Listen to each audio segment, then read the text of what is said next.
ሄርሜላ አለቀሰች። አብርሽ ከዚህ በኋላ አታስፈልግኝም፣ ከህይወቴ ውጭልኝ፣ ከነ ኮተትሽ ህይወቴ ላይ አታስፈልግኝም። ህይወቴ ውስጥ የሚያስፈልጉኝ ሁለት ሰው ብቻ ናቸው። እሱም ደግሞ ሩቲና ልዑሌ የአብራይ ክፋይ ልጄ ነው። ከዛ በኋላ ሌላ ሰው ህይወት ውስጥ አታስፈልጉኝም። እናንተ ሁላችሁም ኤክስ ሆናችኋል። ሰዓቱንም አልፈልግም። ሰዓቱ ስለወለቀልኝ ነው ወደ ራሴ ተመልሼ ትዳሬና ልጄን የመረጥኩት። ስለዚህ አንቺ ደግሞ ከህይወቴ እንድትወጪልኝ እፈልጋለሁ ከነ ኮተትሽ ይዘሽልኝ ሂጂ ብሎ እንግዲህ ሰዓቱን መልሶላታል። እንግዲህ እስቲ ዛሬ ደግሞ ምን ይውጣችሁ ይሆን? ምን ትሆኑ? እንዴት ቅጥል ድብን ትበሉ ይሆን?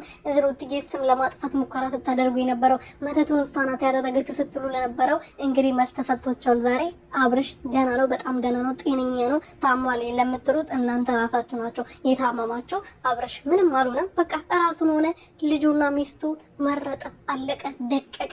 እንግዲህ ሄርሜላ ምን አባሽ እንደምትሆን እናይሻለን። ምክንያቱም የሰውን የኔ ህይወት አሳዝንም የኔ ህይወት ምንም አይመስልም ስትይ የሩቲ ህይወት ምንም አይመስልሽም ነበር? የሩቲ ህይወት አይመስልሽም ነበር? ያ ሁሉ ዋጋ የከፈለችበት ያ ሁሉ የለፋችበት 2 ዓመት ሙሉ ስንት ነገር የተሰደበችበትን ፍቅር አይመስልሽም ነበር? ዛሬ ነው ትዝ ያለሽ?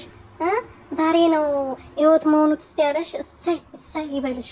ሰላም ቤተሰቦቼ እንዴት ናችሁልኝ? እኔ በጣም ደህና ነኝ፣ እግዚአብሔር ይመስገን። በያላችሁበት ሰላማችሁ ብዙ ይበልልኝ። እንኳን ደስ አላችሁ፣ እንኳን ደስ አለን። ደስታችን ያዝልቅልን፣ አሜን።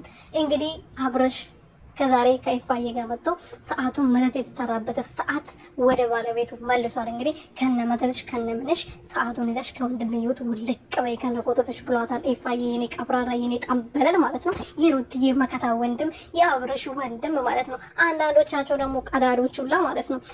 ኤፍሬም የአብርሽ ወንድም አይደለም፣ የአክስቱ ልጅ ያጎት ልጅ ሌላ